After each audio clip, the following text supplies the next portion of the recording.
The evening air had a bite to it as Marcus Hayes guided his daughter Lily through the crowded Boston sidewalk. His calloused hand enveloped her small fingers, steadying her against the rush of pedestrians heading home for the night. Above them, the illuminated sign of Westbrook Restaurant cast a golden glow across their faces, a beacon of elegance that had drawn them from their modest neighborhood across town. "Remember what we talked about?" Marcus asked, kneeling to straighten the collar of Lily's blue dress, the one Rachel had sewn before the cancer took her 3 years ago.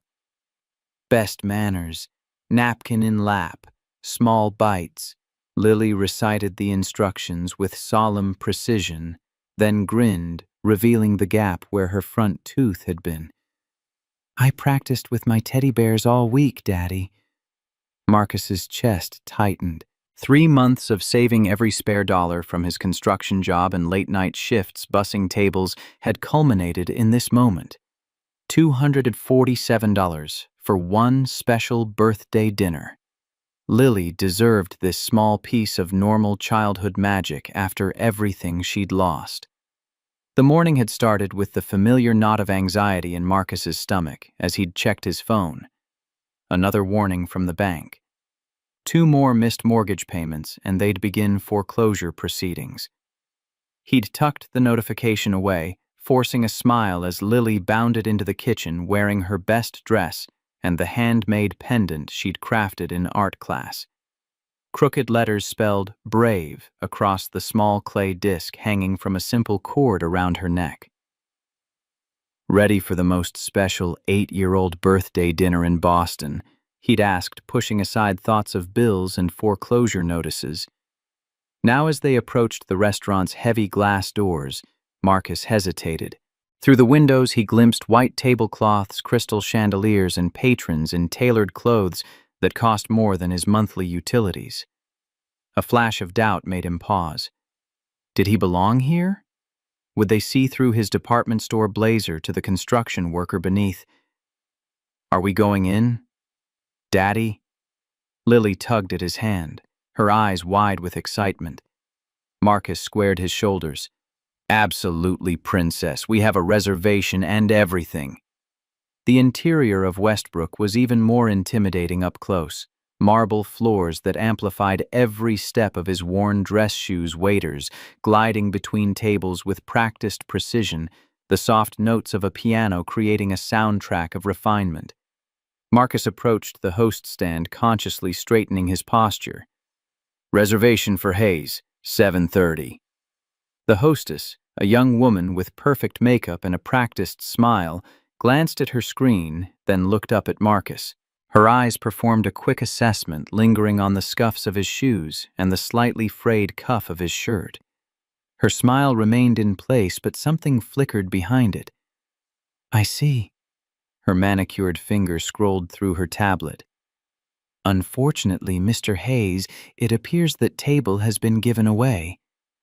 Marcus frowned. "There must be some mistake. I confirmed this morning." "System error, perhaps." The hostess's voice cooled several degrees. "We're fully committed this evening. Perhaps a more," she paused, searching for words, "casual establishment would better suit your needs." Lily's hand tightened in his as Marcus felt heat rising to his face. Before he could respond, laughter drifted from a nearby table. Pointed, deliberate. A man in an expensive suit leaned toward his companion's, voice pitched just loud enough to be overheard. "This isn't a place for people like that." Marcus's jaw clenched. He'd faced this before. The subtle and not-so-subtle reminders of social boundaries. Usually he let it slide, focused on earning his paycheck and getting home to Lily. But tonight was different. Tonight was for his daughter. "I made this reservation weeks ago," Marcus said, keeping his voice steady. "We're celebrating my daughter's birthday." A manager appeared, slender with slicked back hair and a permanent half-smile that never reached his eyes. His name tag read Stephen.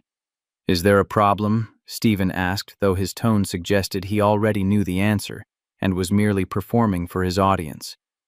"No problem," Marcus said quickly. There seems to be some confusion about our reservation. Stephen folded his hands in front of him. Ah, well, we do have certain standards at Westbrook, a dress code policy. I'm afraid your attire doesn't quite meet our requirements. Marcus looked down at his clean-pressed clothes, the best he owned. I wasn't informed of any dress code when I made the reservation. It's understood, Stephen replied smoothly. Westbrook maintains certain standards. We serve a particular clientele. More laughter rippled from nearby tables. A phone emerged from someone's hand angled toward them.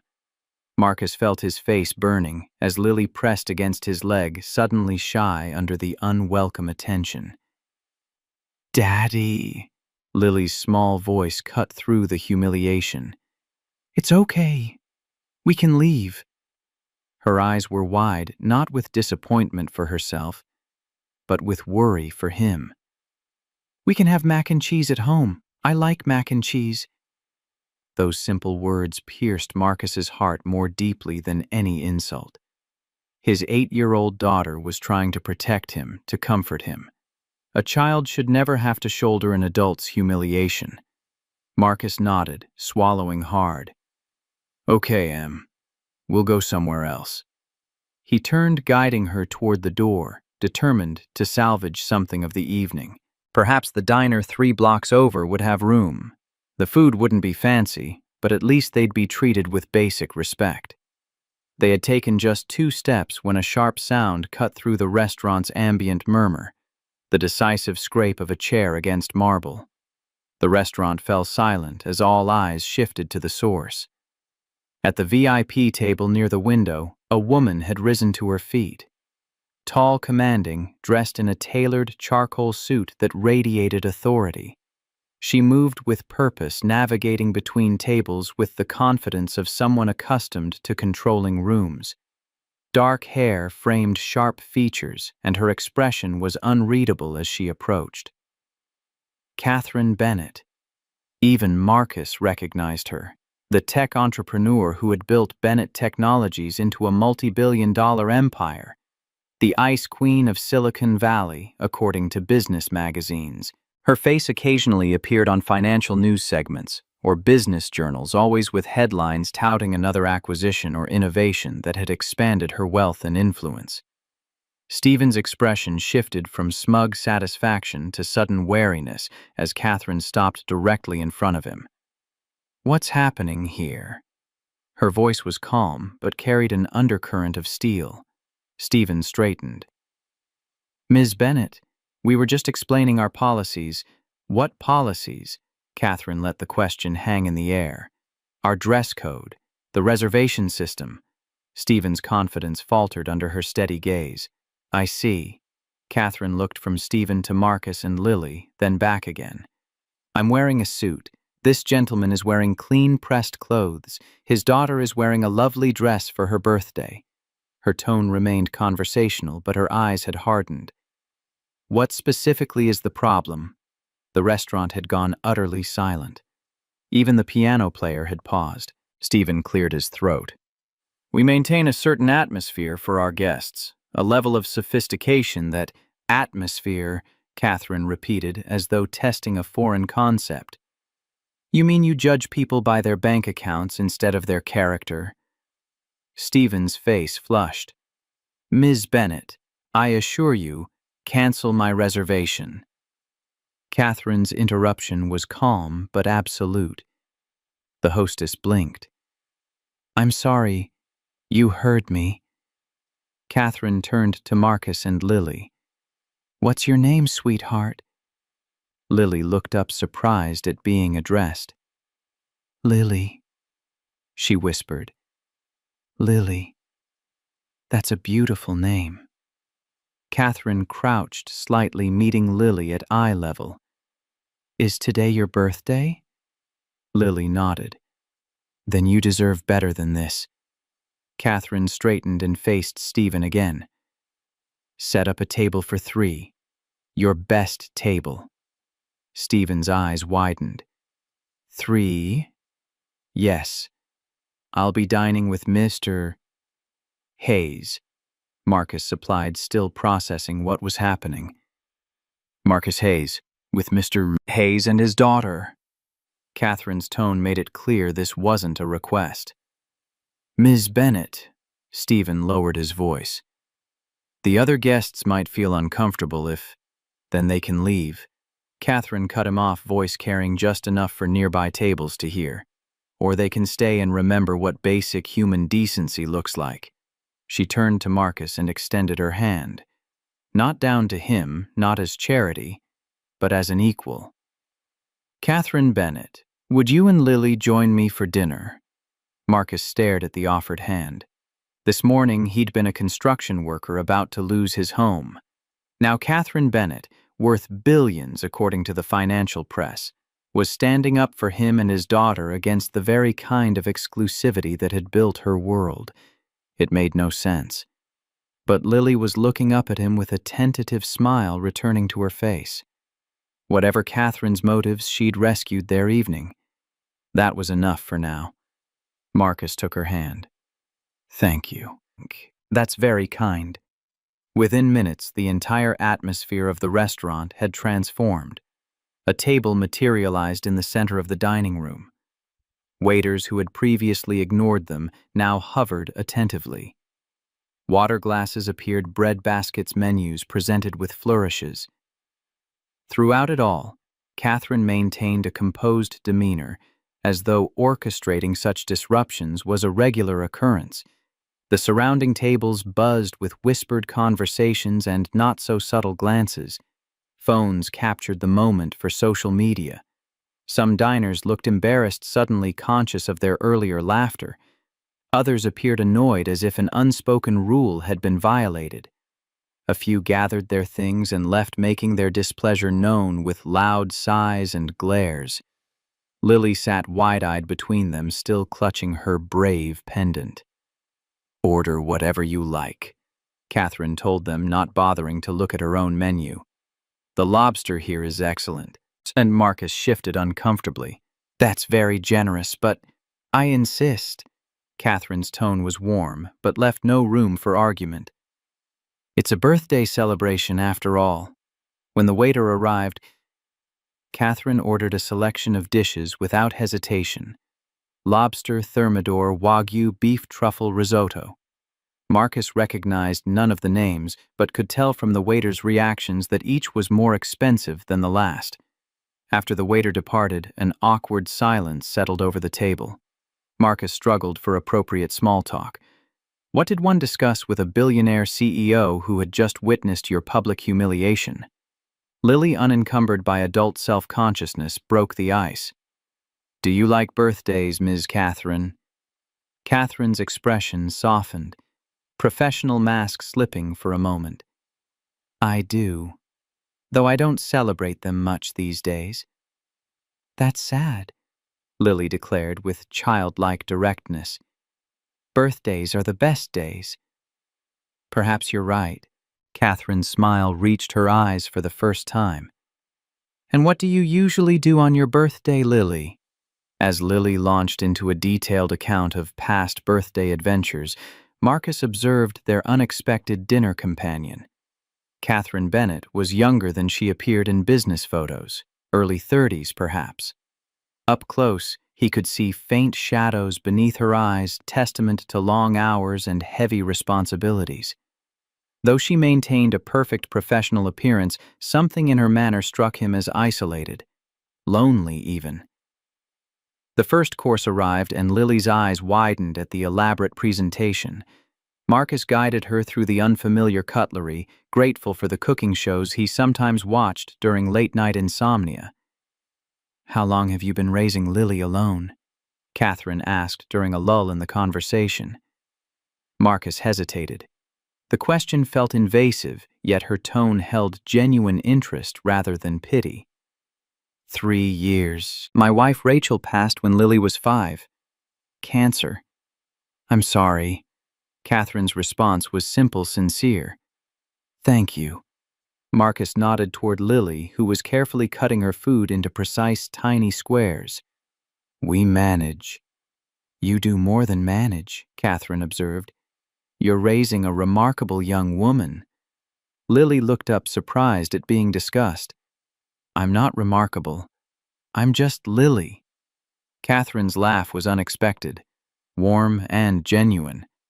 Sometimes the most remarkable people don't realize how special they are. As the meal progressed, Marcus found himself relaxing despite the surreal circumstances. Catherine proved a surprisingly attentive listener, drawing Lily out with questions about school and friends, showing real interest in her answers. When Lily mentioned her love of soccer, Catherine revealed she'd played competitively through college.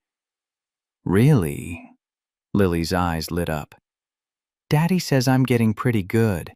I scored 2 goals last week." "That's impressive." Catherine nodded seriously. "Forward position, midfield," Lily corrected, clearly. Pleased to have found common ground. The conversation flowed more naturally than Marcus would have expected, given the gulf between their worlds. Catherine spoke of her company's latest technological innovations in terms Lily could understand, never condescending or showing impatience with childish questions. Then Lily asked the question that changed everything. "Do you have a mommy, Ms. Catherine?" Marcus winced. "Lily, that's personal." "It's fine," Catherine interrupted, setting down her fork.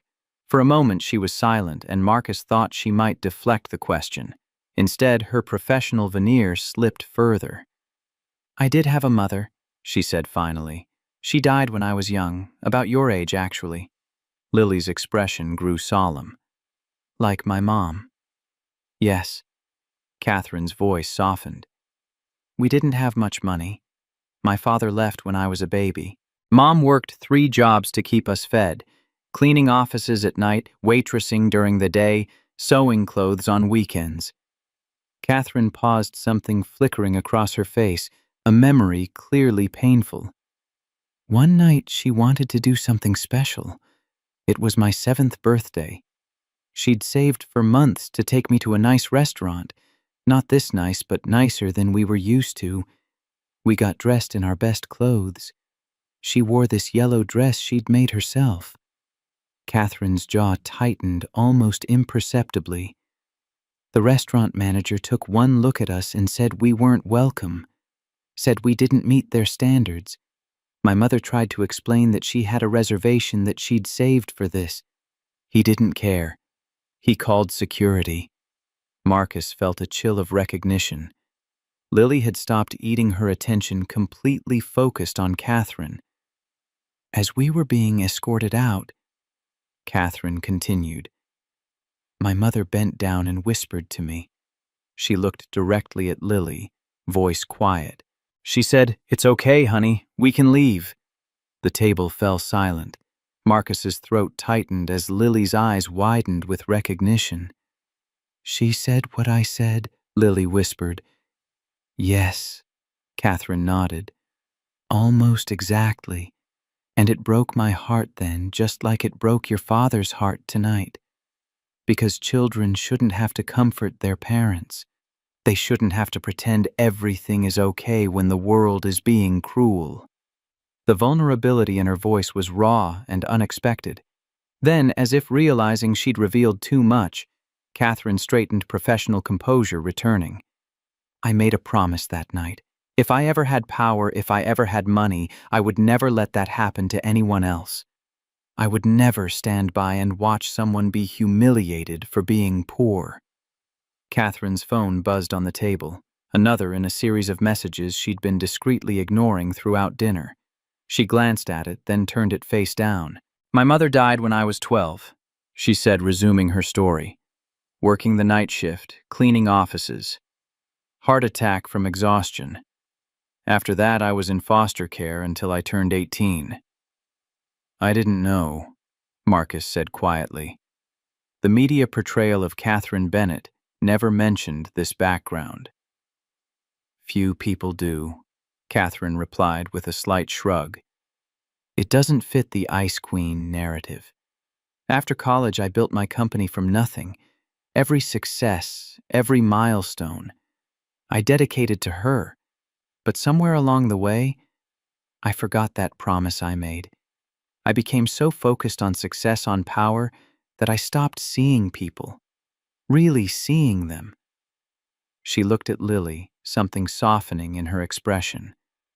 Until tonight, until I heard those exact same words again. Lily studied Catherine for a moment, then reached into her small purse and pulled out a notebook and stubby pencil. She began drawing with intense concentration, tongue caught between her teeth. After a few minutes, she pushed the paper across the table. The drawing showed 3 stick figures standing together: a tall woman in a suit, a man, and a little girl between them. All were smiling. Above them in crooked letters were the words, "New Friends." Catherine stared at the drawing for a long moment, then carefully folded it and tucked it into her jacket pocket. "May I keep this?" Lily nodded, pleased. "I'll make you more if you want." "I would like that very much," Catherine said, her voice uncharacteristically gentle. For dessert, the kitchen prepared a chocolate soufflé with 8 candles. The entire restaurant sang happy birthday to Lily, perhaps not entirely from goodwill, but the gestures were made nonetheless. Lily blew out the candles, eyes closed tight for her wish, and the restaurant erupted in applause. As the evening wound down, Marcus checked his watch. "It's getting late, and Lily has school tomorrow." "Let me drive you home," Catherine offered, already signaling for the check. "That's not necessary," Marcus began. "I insist," Catherine said, her tone making it clear further protest would be futile. Outside, her driver waited with a sleek black car. As they settled into the plush leather seats, Lily's eyes grew heavy. The emotional evening had clearly taken its toll. She leaned against Marcus's shoulder, struggling to stay awake. "Your address?" Catherine asked quietly. Marcus hesitated, then gave her the location of their modest home in a working-class Boston neighborhood. As they drove, Catherine kept her gaze on the passing city lights, allowing him privacy in what he knew must feel like an admission of his circumstances. "I meant what I said in there," Catherine said after a while. "Your daughter reminded me of something important tonight." "What's that?" Marcus asked. Catherine turned to him, her expression thoughtful. "That dignity should never depend on dollars. That we're all just people trying to make our way through this world, some with advantages, some without, but all deserving of basic respect." The car stopped in front of Marcus's home, 2-story white with blue trim, small but well-maintained despite its peeling paint and uneven porch steps. The foreclosure notice was visible through the window where he'd left it on the kitchen counter. Marcus gently woke Lily. "We're home, Princess." As they exited the car, Catherine remained seated, but rolled down her window. "Marcus, I have a proposition for you. A business proposition. Would you be willing to meet with me tomorrow?" Marcus's suspicion immediately flared. "What kind of proposition?" "One that honors your wife's memory," Catherine said. "And my mother's." Seeing his expression, she added, "It's absolutely not charity. It's a partnership I think could benefit us both." After a moment's consideration, Marcus nodded. "Where and when?" "My office, 1 o'clock. She hesitated. "I'll send a car. I can take the bus," Marcus interrupted. "Just give me the address." Catherine smiled, seeming to appreciate his independence. "Bennett Technologies, downtown, the glass building on State Street. Ask for me at reception." As the car pulled away, Marcus stood on the sidewalk. Lily's hand in his, wondering what had just happened. Beside him, Lily yawned. "I like her, Daddy," she mumbled. "She's like a princess, but stronger." Marcus smiled. "A warrior princess." "Yeah," Lily nodded sleepily. "Like me." Inside their small home, Marcus tucked Lily into bed. As he kissed her forehead, she whispered, "Best birthday ever," before drifting off to sleep. Marcus sat at the kitchen table afterward, staring at the foreclosure notice. 2 months behind. The construction job wasn't steady. The restaurant where he bussed tables had cut his hours. He'd been selling his tools one by one to make ends meet. Now this mysterious meeting tomorrow with one of the most powerful women in America. He should feel hopeful, but all he felt was wary. People like Catherine Bennett didn't just help people like him without expecting something in return. What could she possibly want from a construction worker on the verge of losing his home? Across town, Catherine sat in her penthouse office, the city lights of Boston spread below her like a carpet of stars. On her desk lay Lily's drawing placed beside the photo of Elena Bennett she always kept nearby, her mother in a simple yellow dress, smiling despite the exhaustion evident in her eyes. Catherine opened her laptop and began searching. First for information about Marcus Hayes, learning about his construction background, his volunteer work at a local community center, despite his own struggles, his wife's battle with cancer. Then she researched Westbrook Restaurant, finding other incidents of discrimination, cleverly disguised as policy. Finally, she looked into property records confirming her suspicions about Marcus's home. Her phone buzzed again. The board chairman, Robert Chambers. Decision needed on merger by Friday. 4,000 jobs at stake. Numbers look good. Recommend proceeding. The proposed acquisition would increase shareholder value by eliminating redundancies, corporate speak for mass layoffs.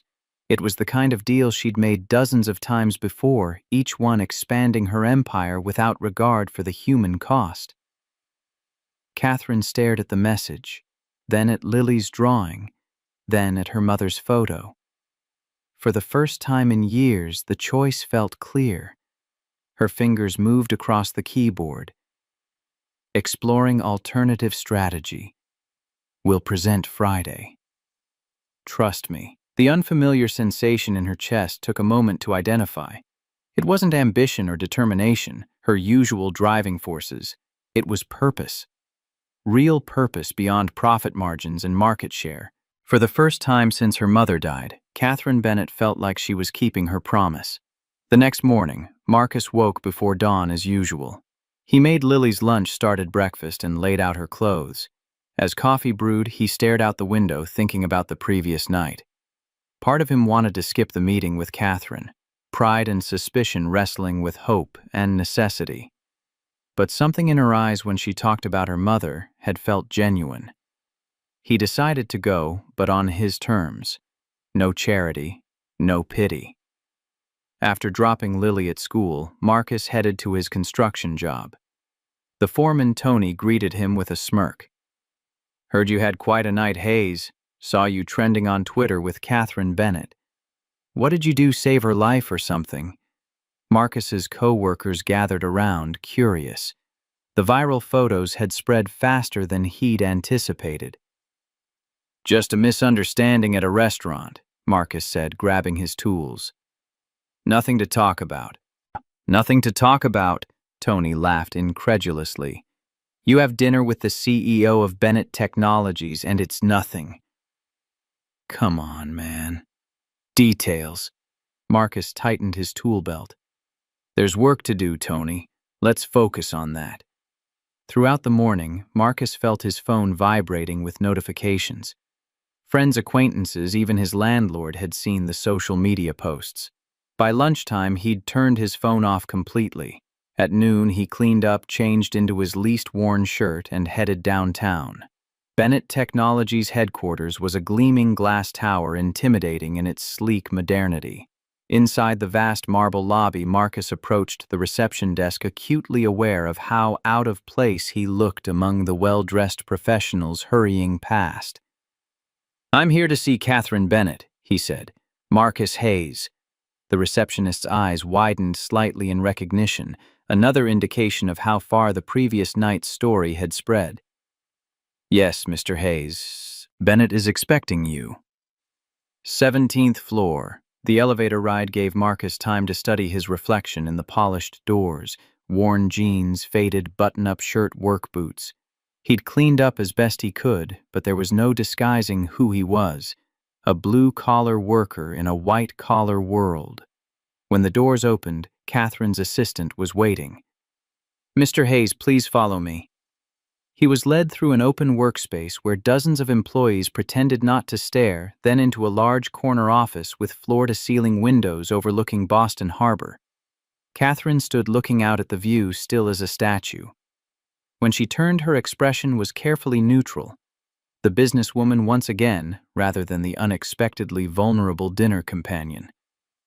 "Marcus, thank you for coming. Please sit." She gestured to a sleek conference table rather than her imposing desk. Marcus sat back straight, determined to maintain his dignity whatever this was about. "I appreciate you making time," Catherine began. "I know you're a busy man." "Not as busy as you, I'd imagine," Marcus replied carefully. "Different kinds of busy," Catherine acknowledged with a slight smile. "I'll get straight to the point. After meeting you and Lily last night, I did some research. I hope you don't mind." Marcus tensed. "What kind of research?" "I looked into your background, your construction experience, your community service despite your own circumstances. I also looked into your financial situation, the foreclosure notice on your home." Marcus's jaw tightened. "That's private information." "It's public record," Catherine corrected gently. "I'm not trying to embarrass you, Marcus. Just the opposite." She slid a folder across the table. "I want to establish a foundation. The Rachel Hayes Foundation, named after your wife, if you'd permit it.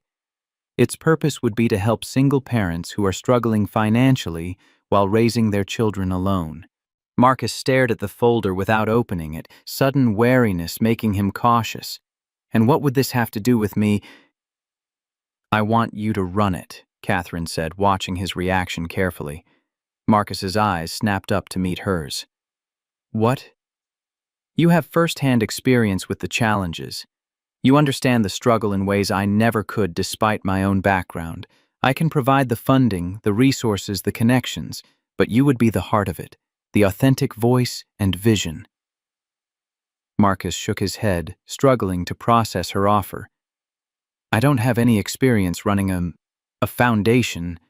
I swing hammers for a living." Catherine leaned forward. "You're more than your job title, Marcus.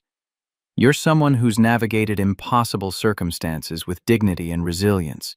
You've raised a remarkable daughter while working multiple jobs and facing financial ruin. You've maintained your humanity and compassion when many would have become bitter. That's exactly the perspective this foundation needs." Marcus sat back overwhelmed. "Why me? Why not professional charity? Some people with degrees and experience." "Because they haven't lived it," Catherine said simply.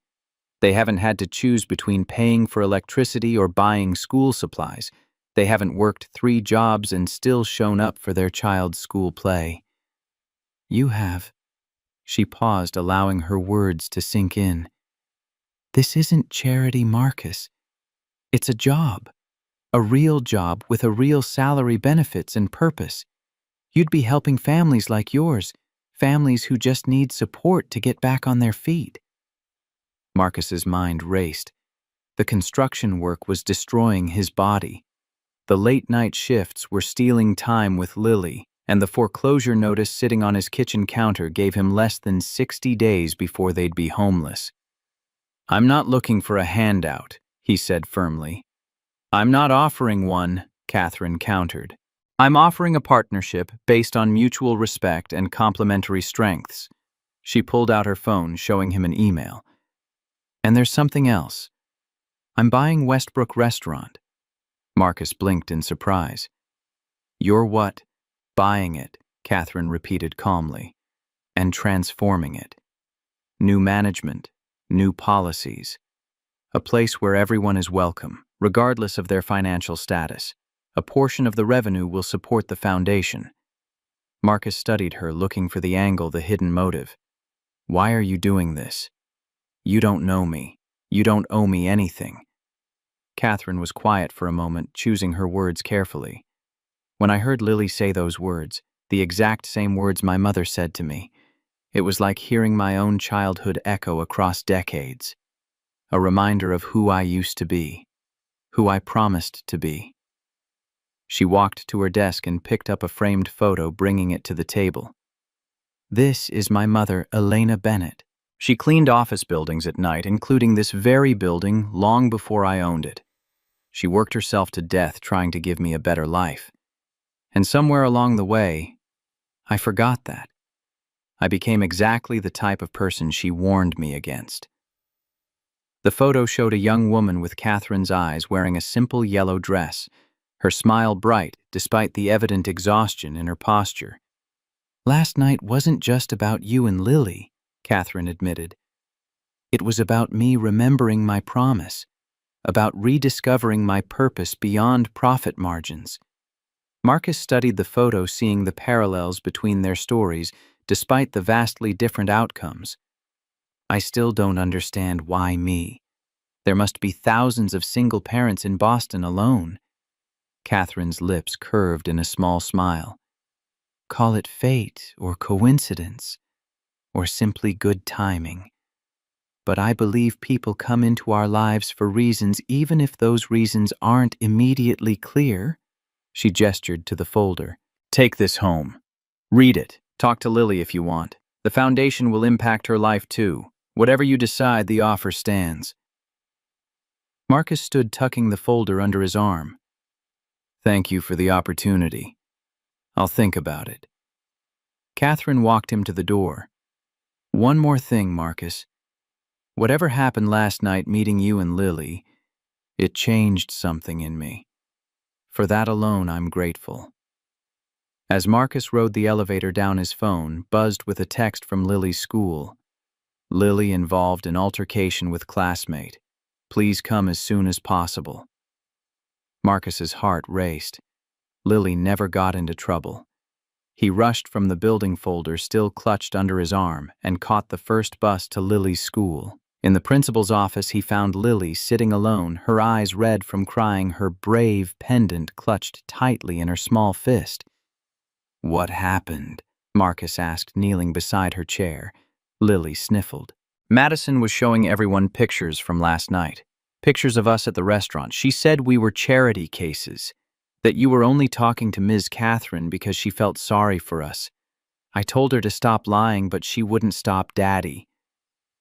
Marcus closed his eyes briefly, anger washing through him. Did you hit her? Lily shook her head. I just yelled, really loud, in the cafeteria. The principal, Mrs. Patterson, entered the room. Mr. Hayes, thank you for coming so quickly. What happened? Marcus asked, standing protectively beside Lily. Mrs. Patterson sighed. Several students were sharing social media posts about your encounter last night. Comments were made that upset Lily. She had what we'd call an emotional outburst. An emotional outburst, Marcus repeated flatly. You mean she defended herself against bullying? We take bullying very seriously, Mr. Hayes. The other student has also been disciplined. Marcus put his hand on Lily's shoulder. My daughter isn't in trouble for standing up for herself. We're leaving. Mr. Hayes, there's a protocol. Send it in writing, Marcus interrupted. Lily, get your backpack. We're going home. Outside the school, Marcus crouched to Lily's level. You did nothing wrong, Lily. Nothing. Those kids don't understand what happened. Lily wiped her eyes. Is it true what they're saying, that Ms. Catherine was just being nice to us because we're poor? Marcus shook his head firmly.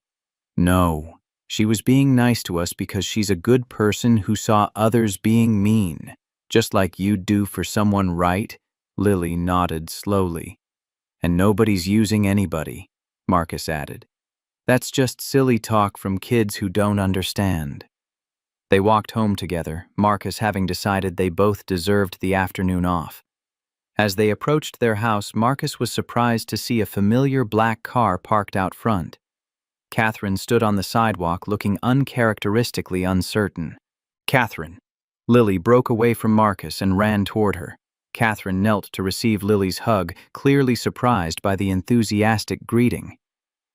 Hello, Lily. Marcus approached more slowly. This is unexpected. Catherine stood looking slightly self-conscious, an expression that seemed at odds with her powerful persona. Your phone was going straight to voicemail. I wanted to make sure you got home safely with the folder, and I realized I forgot to give you something. She reached into her bag and pulled out a business card with her personal cell number written on the back. In case you have questions about the proposal. She glanced at Lily's tear-stained face, then at Marcus. Is everything all right? School trouble, Marcus said. Kids can be cruel sometimes. Catherine's expression darkened. About last night, Lily looked down at her shoes. I'm so sorry, Catherine said, genuine regret in her voice. I should have considered the consequences. The social media attention. Not your fault, Marcus assured her. Kids find any reason to be mean. Lily stood up for herself, though. Catherine smiled at Lily. That's because she's brave, just like her pendant says. Lily touched her handmade necklace. I made it in art class. It's beautiful, Catherine said, and very accurate. Marcus hesitated, then made a spontaneous decision. Would you like to come in? It's not fancy, but I can make coffee. Catherine looked surprised, then pleased. I'd like that very much. Inside their modest home, Catherine took in the surroundings. Worn but comfortable furniture walls covered with Lily's artwork and photos of her with Marcus and Rachel. It was small but immaculately clean, every surface gleaming with care, despite the obvious age of everything in it. While Marcus made coffee, Lily insisted on showing Catherine her room. He could hear them talking, Lily's voice animated, as she described her favorite books and toys. When they returned, Catherine's normally perfect hair was slightly mussed, and she wore a plastic tiara. Princess Tea Party, she explained, looking both embarrassed and delighted. They settled at the kitchen table with coffee for the adults and hot chocolate for Lily. The foreclosure notice still sat on the counter, impossible to miss in the small space. Catherine pretended not to notice it. I've been thinking about your proposal, Marcus said after a moment. And Catherine tried to look professional despite the tiara perched on her head. I have concerns, Marcus said, legitimate ones. I'd expect nothing less. Catherine nodded. What are they? Marcus glanced at Lily, who was blowing on her hot chocolate. First, this feels fast. We just met last night. Second, I know nothing about running a foundation. And third, I worry about the optics. Rich woman rescues poor man. Makes both of us look like characters in a story instead of real people. Catherine finished for him. Exactly, Marcus agreed. Catherine considered his concerns, removing the tiara and setting it gently on the table. For the first, yes, this is fast, but some opportunities are time-sensitive. Your house situation creates a certain urgency that can't be ignored. She met his gaze directly. For the second, you'd have support, training, a team. You wouldn't be doing this alone. And for the third, she paused. I understand that concern better than you might think. The press will spin whatever narrative gets the most attention, but we can control how we present this partnership if we're thoughtful about it. Lily looked up from her mug. What's optics mean? How things look to other people, Marcus explained. Like how Madison thought Ms. Catherine was just being nice because we're poor, Lily asked. Yes, Marcus nodded. Like that. Catherine leaned forward. Lily, can I ask you something? When your dad helps someone, is it because he feels sorry for them or because he thinks it's the right thing to do? Lily didn't hesitate. Because it's right. Daddy always says we help because we can't because we have to. Catherine smiled. That's exactly how I feel too. She turned back to Marcus. This foundation isn't about me saving you.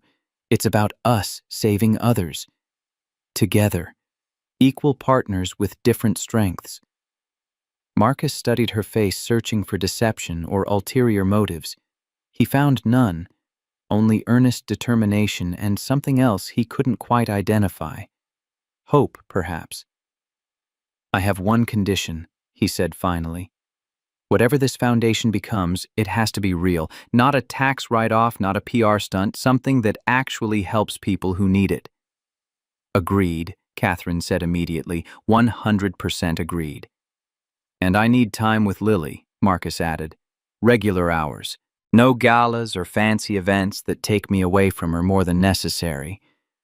Completely reasonable, Catherine nodded. You set your own schedule. Standard business hours. No weekends unless there's an emergency. She smiled at Lily. Your dad needs to be at your soccer games and school plays. That's non-negotiable. Lily beamed. You can come too if you want. Catherine looked touched by the simple invitation. I'd like that, if your dad doesn't mind. Marcus finally opened the folder, examining the contents. The proposed structure of the foundation, the salary, which was more than fair, the benefits, the mission statement. Everything was meticulously prepared, suggesting Catherine had worked on it through the night. I need to sleep on it, Marcus said honestly. But I'm interested. Catherine contained her obvious pleasure at his tentative acceptance. Of course. Take all the time you need. My offer stands. As she prepared to leave, Lily gave her another hug. Will you come back soon for another princess tea party? Catherine glanced at Marcus, who nodded. I'd be honored, Lily. Perhaps this weekend. Outside, as Catherine walked to her car, Marcus followed. Thank you. Not just for the job offer, but for last night. For showing Lily that there are still good people in the world. Catherine paused, something vulnerable flickering across her face. I should be thanking you both for reminding me of who I used to be, who I want to be again. She hesitated, then added, Oh, and Marcus. The board of my company is pressuring me about a merger, one that would eliminate thousands of jobs. After meeting you and Lily, I've decided to reject it, to find another way. Marcus's eyes widened. That's a big decision. Catherine smiled. The biggest I've made in years, and the first one that's felt completely right. As her car pulled away, Marcus stood on the sidewalk watching until it disappeared around the corner. Something had shifted in the universe. He could feel it. Daddy, Lily looked up at him. I like Ms. Catherine. She's not what I expected. Marcus squeezed her hand. How so? Lily considered this carefully. She's fancy on the outside, but normal on the inside. Like us, but backwards. Marcus laughed at the insightful observation. That's pretty perceptive, kiddo. Are we going to work with her? Help other families like ours? Marcus looked at the folder in his hand. I think we might be. Would that be okay with you? Lily nodded enthusiastically. More than okay.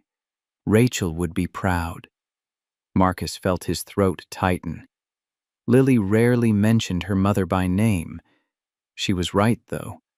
Rachel would have loved this, the chance to help others to make a difference.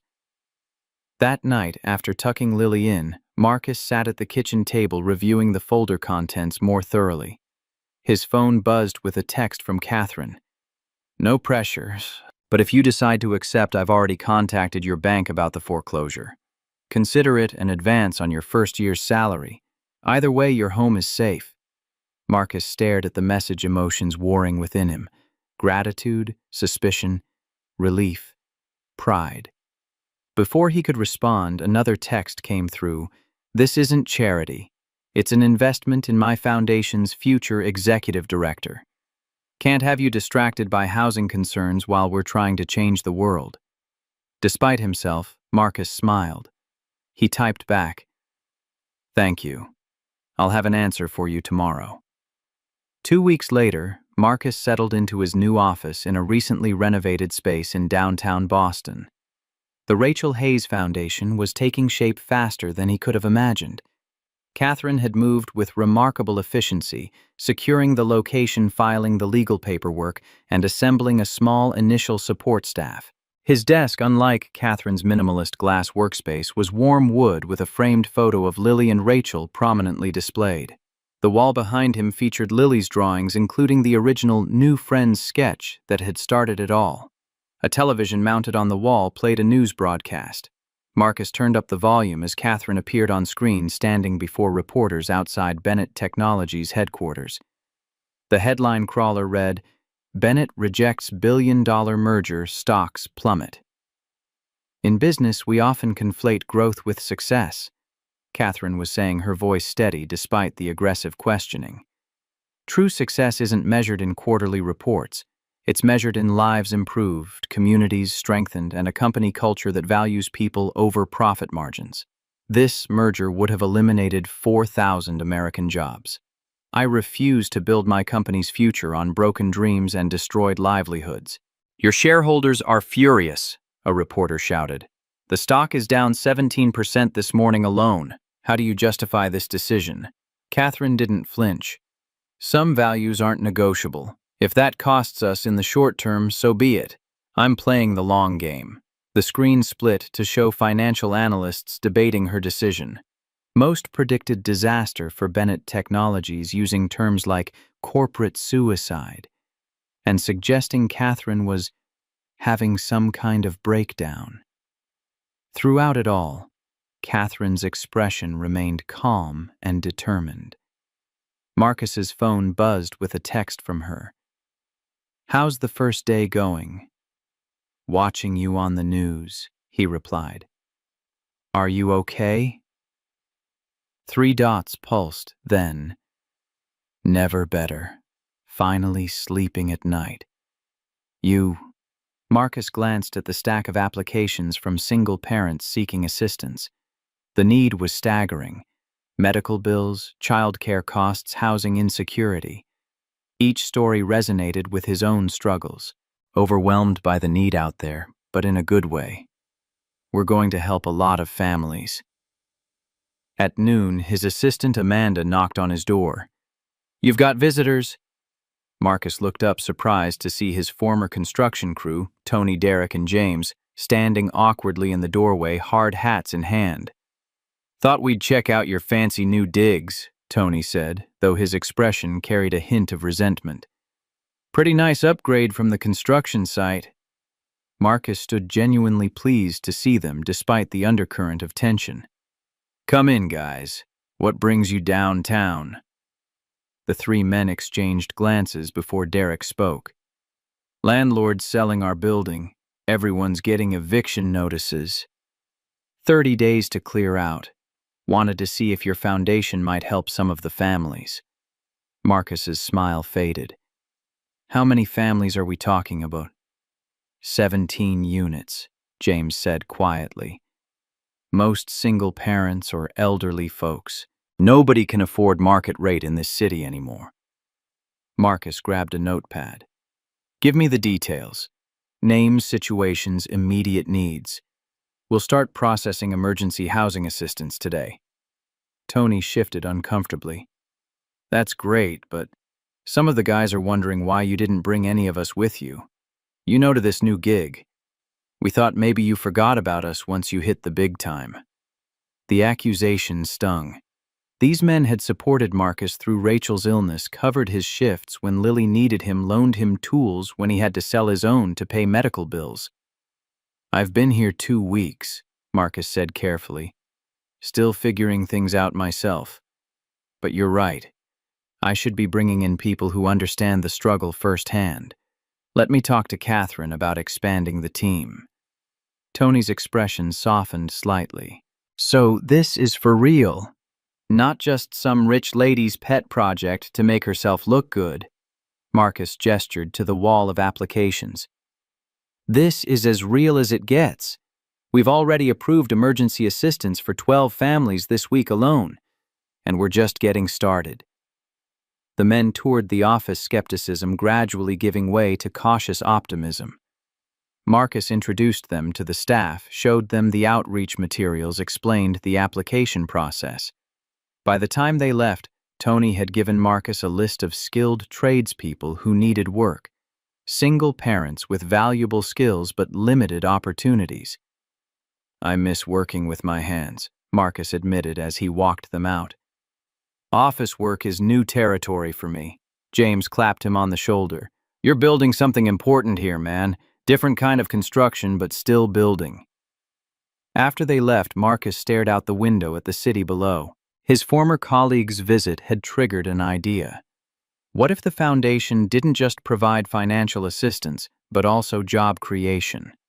Skilled tradespeople, teaching their crafts to others in need, building a network of services and opportunities.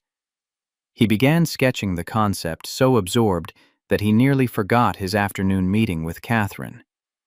At Bennett Technologies, Marcus found the atmosphere tense. Employees whispered in corners, glancing nervously at Catherine's office. The stock ticker displayed in the lobby showed the company down nearly 20%. Security had been increased, a response he learned to death threats Catherine had received after the merger announcement. Catherine's assistant ushered him in without delay. She sat behind her desk looking simultaneously exhausted and energized. "Sorry about the chaos," she said, gesturing to the security guard positioned outside her door. "It's been an interesting week." "Interesting seems like an understatement," Marcus observed. Catherine waved dismissively. "The board is in panic mode. Shareholders are threatening lawsuits, the usual corporate tantrum when someone prioritizes ethics over quarterly profits." Despite her cavalier tone, Marcus noticed the strain around her eyes. "Are you sure this is worth it?" Catherine's gaze shifted to the photo of her mother. "Some prices are worth paying, even high ones." She straightened in her chair, shifting to business mode. "How's the foundation progressing?" Marcus shared his experiences from the morning, including the visit from his former colleagues and his idea for a job creation initiative. Catherine listened intently, taking notes, asking insightful questions. She approved additional funding for the housing crisis Derek had identified, and enthusiastically supported expanding the team to include more people with lived experience. "This is exactly why you're perfect for this role," she said when he finished. "You see opportunities and connections I would miss entirely." As their meeting concluded, Catherine's assistant interrupted with urgent news. "Mr. Chambers is here with the executive committee. They're demanding an immediate board meeting." Catherine sighed. "Tell them I'll be there in 5 minutes." Robert Chambers, chairman of Bennett Technologies board, stood in the reception area with 5 other executives, all wearing identical expressions of barely controlled fury. His gaze fell on Marcus' assessment, turning quickly to dismissal. "So this is the construction worker who's inspired our CEO's sudden crisis of conscience," Chambers said, voice dripping with disdain. Catherine stepped between them, her voice dangerously quiet. "This is Marcus Hayes, executive director of the Rachel Hayes Foundation, and you will show him the respect he deserves, Robert." Chambers' smile didn't reach his eyes. "Of course, forgive me, we're all a bit on edge today watching millions in shareholder value evaporate because of a charitable impulse." Catherine's expression remained neutral. "Marcus, we'll continue our discussion tomorrow. Thank you for coming." Marcus recognized the dismissal but hesitated. "Are you going to be okay?" Something flickered in Catherine's eyes. Surprise at his concern, perhaps appreciation for it. "I've weathered worse storms than angry old men in expensive suits." As Marcus left, he heard Chambers' voice rising. "This foundation is clearly a distraction. The board is calling for an emergency vote of no confidence, Catherine. This isn't personal. It's fiduciary responsibility." Marcus paused in the lobby, watching the stock ticker continue its downward slide. He couldn't help feeling partially responsible. If Catherine lost her company because of the stand she'd taken, a stand inspired by meeting him and Lily, could he live with that? That evening, Marcus and Lily sat at their kitchen table eating takeout Chinese food. Marcus had picked Lily up from her after-school program, a luxury his new job's regular hours afforded. No more missing dinner. No more leaving her with neighbors while he worked night shifts. The quality time was priceless, but Lily seemed subdued. "You're quiet tonight," Marcus observed, passing her the container of fried rice. "Something happened at school." Lily pushed the food around her plate. "Madison's still being mean. She says you're Ms. Catherine's charity project, that you only got your job because she felt sorry for us." Marcus set down his fork, choosing his words carefully. "Do you believe that?" Lily shook her head.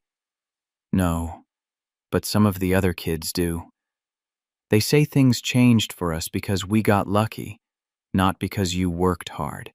The injustice of it made Marcus's chest tight.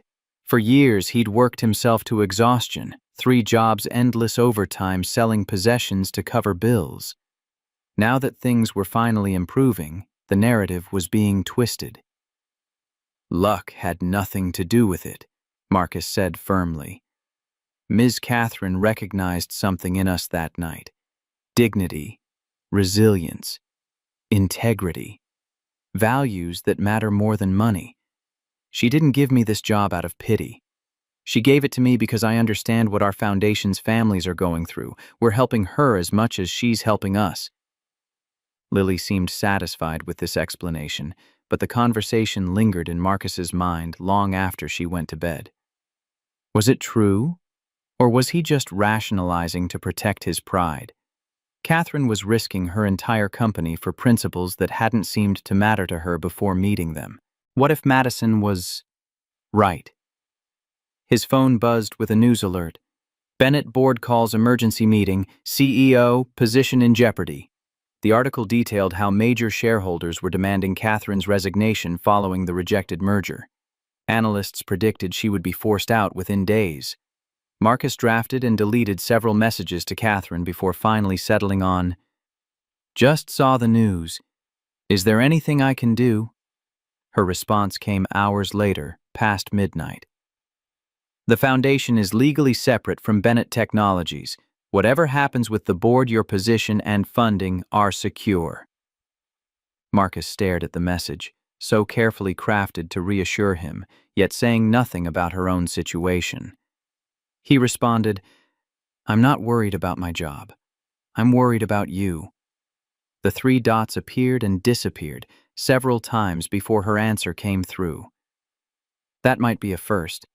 Most people are only worried about what I can do for them." The vulnerability in those words struck him. Catherine Bennett, the ice queen of Silicon Valley, was facing the potential loss of everything she'd built, and her concern was for the foundation and its mission, not herself. The next morning, Marcus arrived at the foundation office earlier than usual. He spent an hour researching Bennett Technologies, its board members, major shareholders, and the details of the rejected merger. The more he learned, the clearer the picture became. Catherine had indeed sacrificed billions in potential profit to save thousands of middle-class jobs. The alternative strategy she'd proposed would be more sustainable long-term, but wouldn't deliver the immediate returns investors craved. Amanda interrupted his research. "Mr. Hayes, there's a situation downstairs you should know about." Marcus followed her to the lobby where dozens of people had gathered, former employees of companies that had previously been gutted by Bennett Technologies' aggressive acquisition strategy. They carried signs supporting Catherine's recent decision, sharing stories of communities devastated by mass layoffs after corporate takeovers.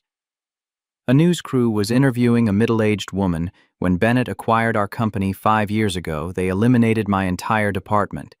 2,000 jobs just gone. My husband had passed away the year before. I had 3 children to support. We lost our home, had to move in with my elderly parents. Now I'm hearing Ms. Bennett rejected a similar deal to save jobs. I honestly never thought I'd see the day." Marcus watched from the sidelines, struck by the irony. The very business practices that had built Catherine's fortune, the ruthless efficiency that had earned her the Ice Queen nickname, were exactly what she was now rejecting. The foundation office had become a symbol of her transformation. His phone buzzed with a text from Catherine. "Don't come to the Bennett building today. Security situation. Board meeting at 2 p.m. will determine everything." Marcus replied immediately. "Have you seen the gathering at the Foundation people whose lives were affected by previous Bennett acquisitions? They're supporting your current stand." Catherine's response was simple but revealing. Bitter irony. The very people I hurt are now my only supporters. An idea began forming in Marcus's mind. What if these voices could be heard where it mattered? He approached the news crew. "I'm Marcus Hayes, Executive Director of the Rachel Hayes Foundation. Would you be interested in hearing how this foundation came to exist?" The reporter recognized him from the viral restaurant photos. "You're the construction worker who had dinner with Catherine Bennett, the one who inspired all this." Marcus grimaced at the oversimplification but nodded. "There's more to the story, a lot more, and it relates directly to what's happening at Bennett Technologies today." Within minutes, Marcus found himself on camera explaining the connection between that night at Westbrook, the foundation's creation, and Catherine's business transformation. He emphasized that the foundation was only one aspect of a larger ethical awakening, that the rejected merger represented Catherine's commitment to valuing people over profit. "We think of corporate leaders as one-dimensional, either ruthless profit seekers or bleeding-heart philanthropists," Marcus explained. "Catherine Bennett is showing that you can evolve, that you can acknowledge past mistakes and make different choices moving forward. Isn't that what we want from our business leaders? The capacity to grow, to develop a conscience, to place long-term social good above short-term gains." The interview went viral almost immediately. Marcus's eloquent defense of Catherine, combined with testimonials from the gathered crowd, created a compelling narrative of redemption and ethical awakening. By noon, the hashtag #StandWithCatherine was trending nationwide, with former employees, community leaders, and everyday citizens voicing support for her rejection of the merger. At the foundation office, Marcus received an unexpected visitor, Stephen Crawford, the former manager of Westbrook Restaurant, who had humiliated Marcus and Lily that fateful night. Stephen looked markedly different, his designer suit replaced by more modest attire, his arrogant bearing diminished. "I saw you on the news," he began awkwardly. "Wanted to speak with you directly." Marcus crossed his arms. "What could you possibly have to say to me?" Stephen's gaze dropped to the floor. "I was fired, obviously. Blacklisted in the restaurant industry after Ms. Bennett made an example of me." "You made an example of yourself," Marcus countered. "Nobody forced you to treat people with contempt." Stephen flinched at the blunt assessment. "You're right. That's actually why I'm here. To apologize, not for losing my job, I deserved that, but for how I treated you and your daughter. It was inexcusable." The sincerity in his voice gave Marcus pause. This wasn't the same arrogant man from the restaurant. Why the change of heart? Stephen hesitated. "After I was fired, I couldn't find work. Savings ran out. My wife left. I ended up sleeping in my car for 3 weeks before swallowing my pride and moving in with my elderly mother in her assisted living apartment. I learned what it's like when people look through you instead of at you. When your clothes and circumstances determine your worth." Marcus studied him, searching for deception and finding none. "That sounds incredibly difficult." "It was educational," Stephen admitted. "Humbling in ways I needed. I saw your interview just now talking about people's capacity to change. I want to believe that's true for me too." Marcus considered him thoughtfully. "What exactly are you looking for here, Stephen?" "Not a job if that's what you're thinking." Stephen shook his head. "Just forgiveness, maybe. And to know if your daughter is okay. Kids can be cruel when circumstances change suddenly. I know my behavior might have affected her." The mention of Lily softened Marcus's resolve. The man standing before him seemed genuinely transformed by his experiences. "Lily is resilient. She's adjusting well. Stephen nodded, relief evident in his expression. Good. That's good to hear. He turned to leave, then paused. For what it's worth, I think what Ms. Bennett is doing now, with the foundation, with the merger, is extraordinary. I hope the board doesn't punish her for finding her conscience. Marcus checked the time after Stephen left, 1:45 p.m. Catherine's board meeting was about to start. On impulse, he grabbed his jacket and headed for the Bennett Technologies building. The plaza outside Bennett Technologies headquarters had transformed into something resembling a rally. Hundreds of people had gathered, employees worried about Catherine's fate, community members supporting her ethical stand, even a group of single parents who'd received assistance from the foundation. News vans lined the street, broadcasting live updates. Marcus tried the main entrance but was stopped by security. He texted Catherine, "I'm outside. Let me in. I think I can help." No response came. The board meeting must have already begun. Marcus scanned the crowd, spotting a familiar face, Robert Chambers' assistant, whom he'd met during his visits to Catherine's office. "Nicole, right?" He approached her. "I need to get upstairs. It's important." Nicole recognized him but shook her head. "Mr. Hayes, I can't." Mr. Chambers gave strict instructions. No one enters the building during the board meeting. Marcus held her gaze. "Catherine stood up for me when no one else would. I need to return the favor, please." Something in his expression must have convinced her. Nicole hesitated, then swiped her badge. 5 minutes. Service elevator in the back. It bypasses the main security checkpoint. Marcus slipped through the crowd to the service entrance. The elevator required a key card, but as he stood contemplating his next move, the doors opened. Catherine's assistant stood inside. "She thought you might try something like this," the assistant said with a small smile. 17th floor, hurry." In the boardroom, Catherine faced the assembled board members and major shareholders alone. Marcus watched through the glass wall as she presented charts, gestured to projections, argued passionately for her vision. The expressions around the table remained stone-faced, unmoved by her appeals. "It's not going well," the assistant whispered. "Chambers has the votes to remove her as CEO. They're just going through the motions before the official vote." Marcus scanned the room, noting the array of wealthy, powerful individuals who held Catherine's fate in their hands. People who had never missed a mortgage payment, never had to choose between medicine and food, never worked 3 jobs just to keep the lights on. "What if I spoke to them?" Marcus suggested. As someone who understands the impact of their decisions on real people, the assistant looked doubtful. "They don't care about impact. They care about returns."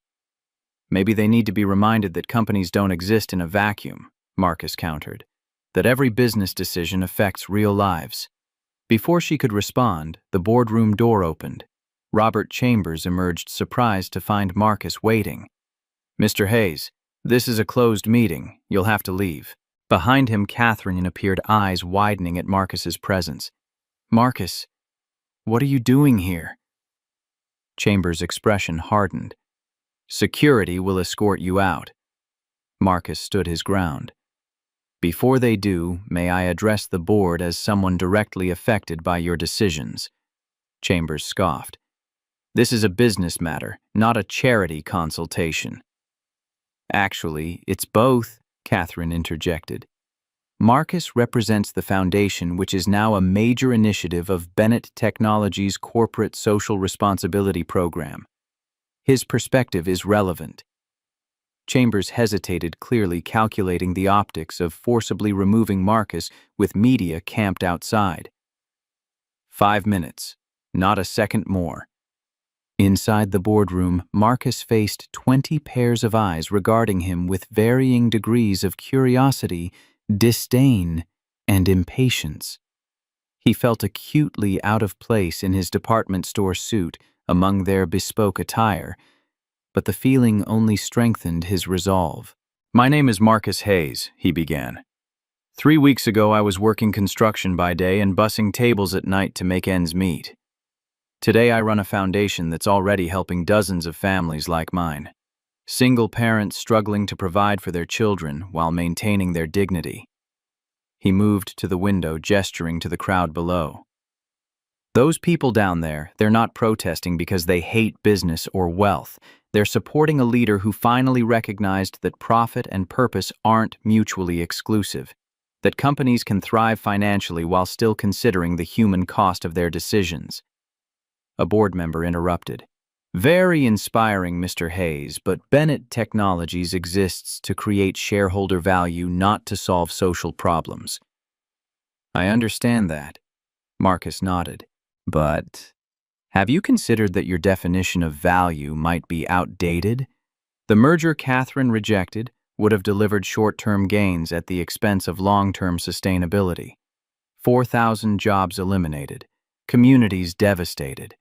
And for what? A temporary stock bump that would evaporate once the next quarter's targets loomed.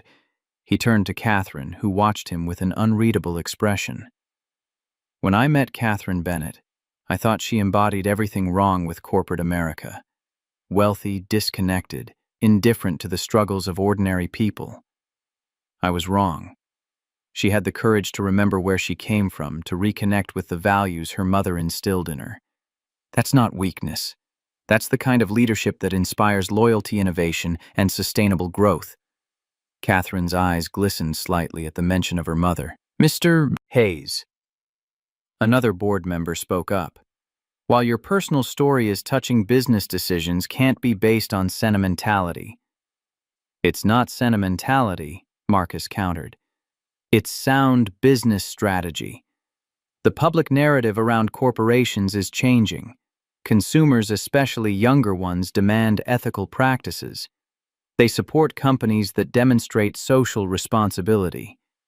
Catherine isn't just doing the right thing morally. She's positioning Bennett Technologies ahead of an inevitable market shift. He picked up the quarterly report sitting on the table. Your own numbers show that companies with strong ethical practices outperform their peers over time. Lower employee turnover, stronger brand loyalty, better risk management. By rejecting this merger, Catherine isn't sacrificing profits. She's securing your company's future. Robert Chambers checked his watch. Your time is up, Mr. Hayes. Marcus held his ground. Before I go, ask yourselves this. Do you want to be remembered as the board that punished a CEO for developing a conscience, or the visionaries who recognized that business can be both profitable and purposeful? The world is watching. Your decision today will define Bennett Technologies for years to come. He turned to leave, pausing briefly beside Catherine. I tried. I hope it was enough. Catherine squeezed his hand quickly. More than enough. Thank you.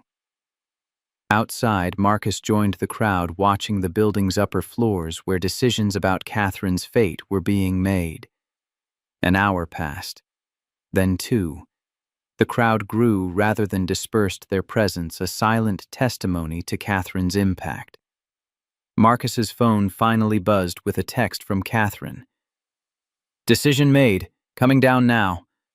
The crowd parted as Catherine emerged from the building, flanked by Robert Chambers and several board members. For a moment, Marcus couldn't read her expression. Then she smiled, a genuine, relieved smile that transformed her face. I remain CEO of Bennett Technologies, she announced, her voice carrying across the plaza.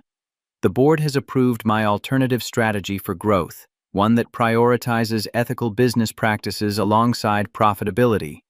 The crowd erupted in cheers. Marcus felt a wave of relief wash over him. Catherine caught his eye across the crowd, mouthing a silent "thank you," before turning to address the press. Chambers approached Marcus as Catherine fielded questions.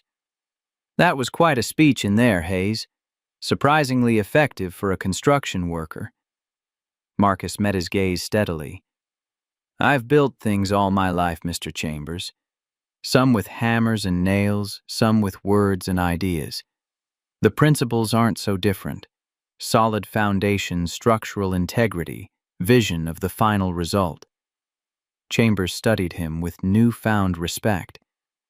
Catherine was right about you. You see things differently. That's valuable in its way.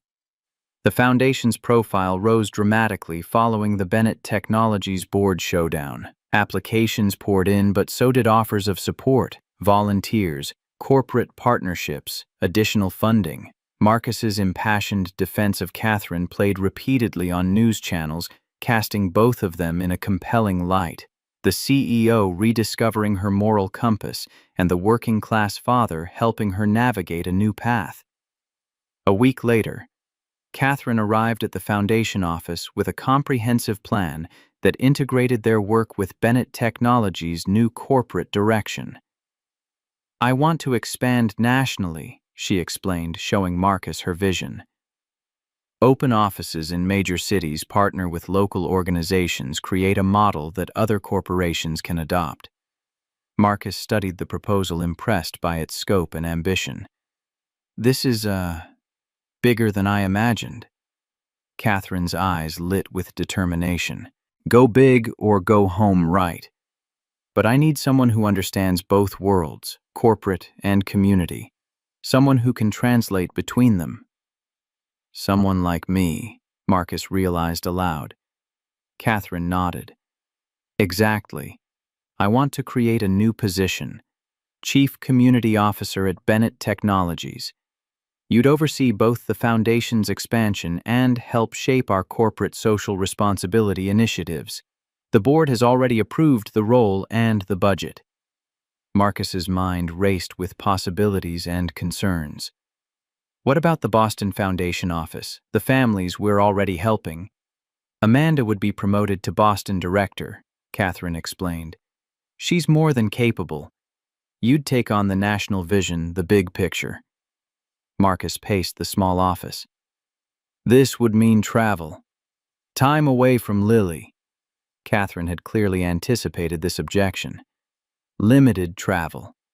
Video conferencing for most meetings, and a flexible schedule that prioritizes your time with Lily. That's non-negotiable." Still, Marcus hesitated. "Why me? There must be dozens of corporate executives with more experience. And not one of them would question me the way you do," Catherine countered. "Not one would remind me of the human impact of our decisions. You keep me honest, Marcus. That's worth more than an MBA or a fancy resume." The offer was tempting, a chance to scale their impact to help thousands of families instead of dozens. But Marcus had built his life around being present for Lily, especially after losing Rachel. "I need to talk to Lily first," Marcus said finally. "This affects her too." Catherine nodded, understanding. "Of course.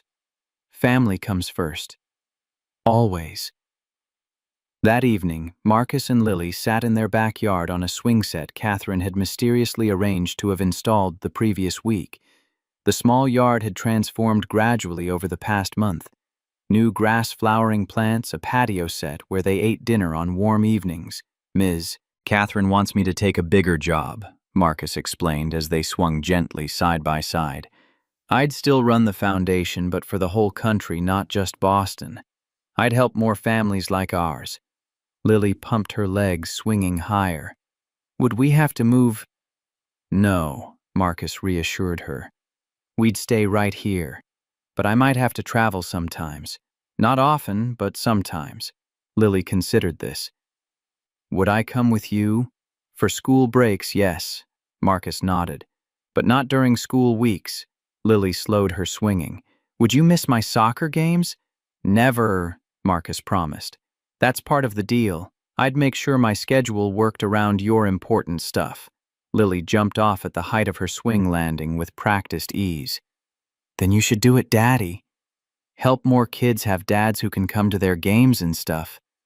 Marcus marveled at her simple wisdom. 8 years old, and already she understood what mattered. Not titles or salaries, but presence, security, love. "You're sure?" Marcus pressed.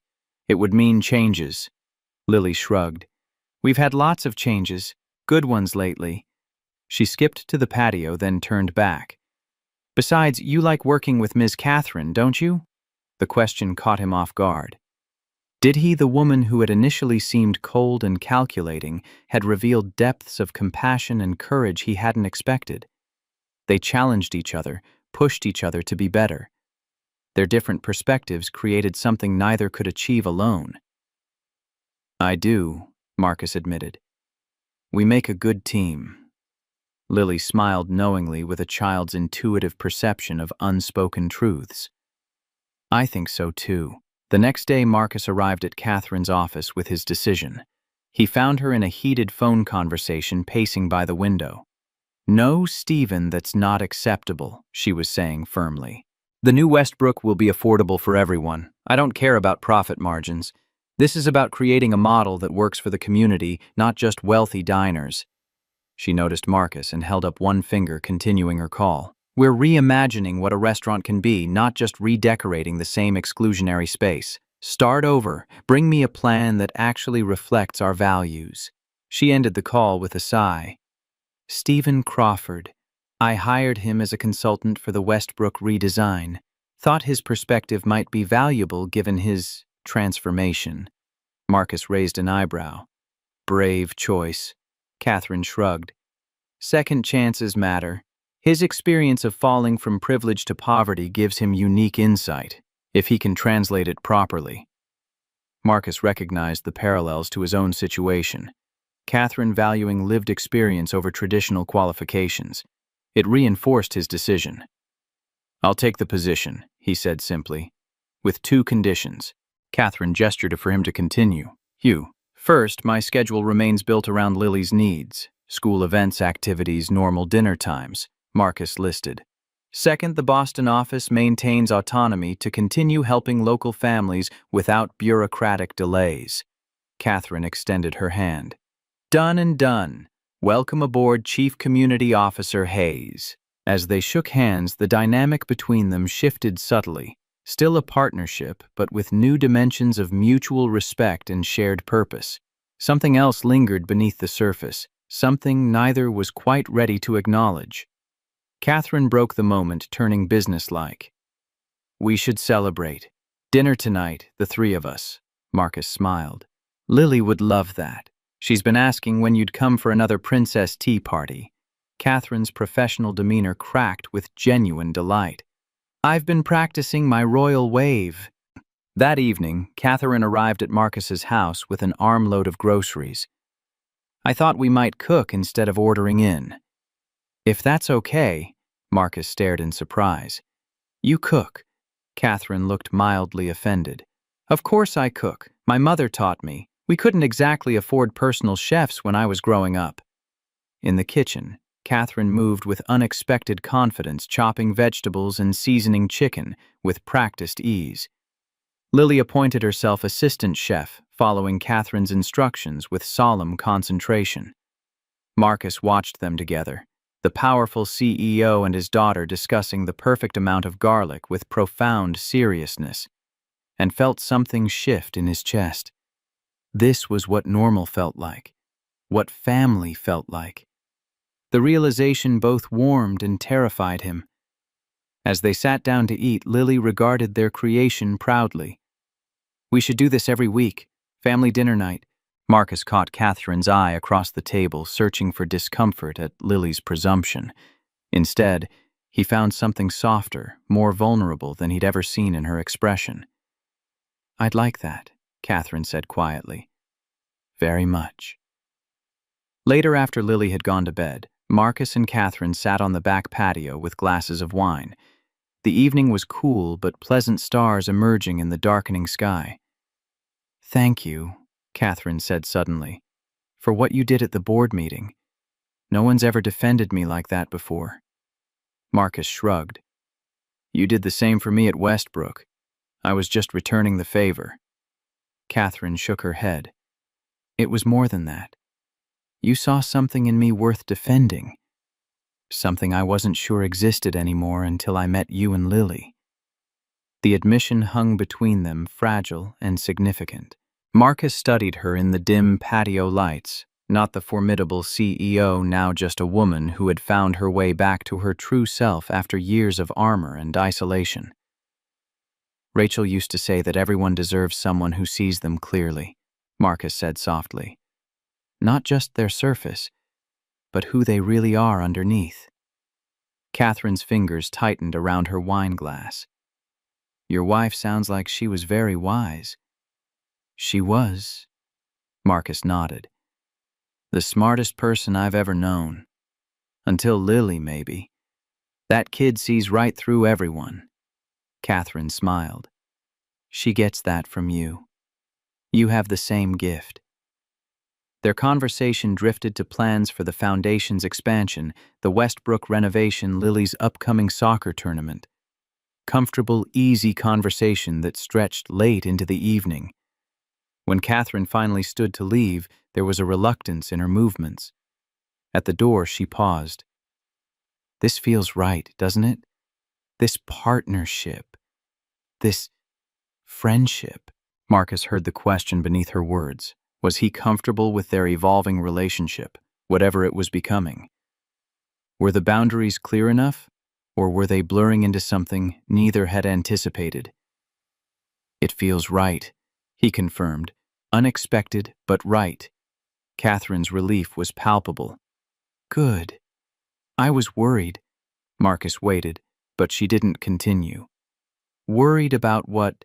Catherine rarely showed uncertainty, but now she hesitated. That you might feel obligated, that our professional relationship might make this personal connection complicated. Marcus understood her concern, the power differential, the potential perception that he was cultivating her friendship for professional gain. Catherine, you gave me a job because of my qualifications and perspective. That stands separate from whatever this is becoming. Whatever this is, Catherine repeated softly. That's the question, isn't it? Neither had a ready answer. The territory they were entering was uncharted for both. A friendship that might be evolving into something more complicated by their professional connection and the vastly different worlds they came from. One day at a time, Marcus suggested. No pressure, no expectations. Just authentic connection. Catherine nodded, seeming relieved by his framing. I can work with that. She reached out, squeezing his hand briefly. Good night, Marcus. After she left, Marcus stood on the porch watching her car disappear down the street. The evening had shifted something fundamental between them, acknowledging the potential for more without demanding definition or commitment. It felt both terrifying and exactly right. Inside, he checked on Lily sleeping peacefully with her brave pendant clutched in one hand. Everything he did, every decision he made began and ended with her well-being. Whatever developed between him and Catherine would have to honor that priority. His phone buzzed with a text from Catherine. Thank you for tonight, for being real in a world where that's rare, for reminding me who I used to be and helping me become who I want to be. Marcus replied, Same to you. Turns out ice queens and construction workers have more in common than either would have guessed. Her response came quickly. Less ice queen, more work in progress. Good night, Marcus. 6 months transformed the Rachel Hayes Foundation beyond recognition. What began as a modest Boston operation now spanned 5 cities, with a headquarters that occupied an entire floor of the Bennett Technologies building. Marcus's vision had expanded accordingly, from emergency assistance to systemic change. The foundation now operated job training programs, affordable childcare centers, and housing initiatives specifically designed for single-parent families. What hadn't changed was Marcus's commitment to maintaining a personal connection with the people they served. Today he sat across from Sophia Martinez, a widowed mother of 3 whose husband had died in a construction accident similar to one Marcus had narrowly survived years earlier. He recognized the hollow look in her eyes, grief mingled with panic about the future. Sophia clutched a stack of medical bills and past due notices, her hands trembling slightly. So they denied the workers' compensation claim. Marcus kept his voice gentle, professional, hiding the anger building inside him. Sophia nodded, eyes downcast. The company says he violated safety protocols, but Carlos always followed every rule. Always. Now they won't pay, and the hospital bills keep coming, and the landlord says we have 30 days to... Her voice broke. Marcus handed her a tissue, giving her a moment to compose herself. He'd heard variations of this story dozens of times since starting the foundation. Corporations exploiting technicalities to deny benefits, forcing grieving families into financial catastrophe on top of emotional devastation. The system is designed to wear you down, Marcus said quietly, to make you give up. But we're not going to let that happen, Sophia. Not this time. He made notes in her file, already formulating a plan. Emergency housing assistance, legal support for the denied claim child care scholarships for her kids. But more than anything, he recognized her need for hope, for someone to stand beside her in the fight ahead. Your husband was a craftsman, Marcus noted, seeing Carlos's profession listed in the file. A master carpenter. Sophia's expression softened for the first time. The best. He could look at a piece of wood and see what it wanted to become. His hands, they just knew. Marcus reached a decision. The Foundation's new workshop program needs instructors, people who can teach their craft to others. When you're ready, no pressure, but when you're ready, I'd like to talk about whether that's something you might consider.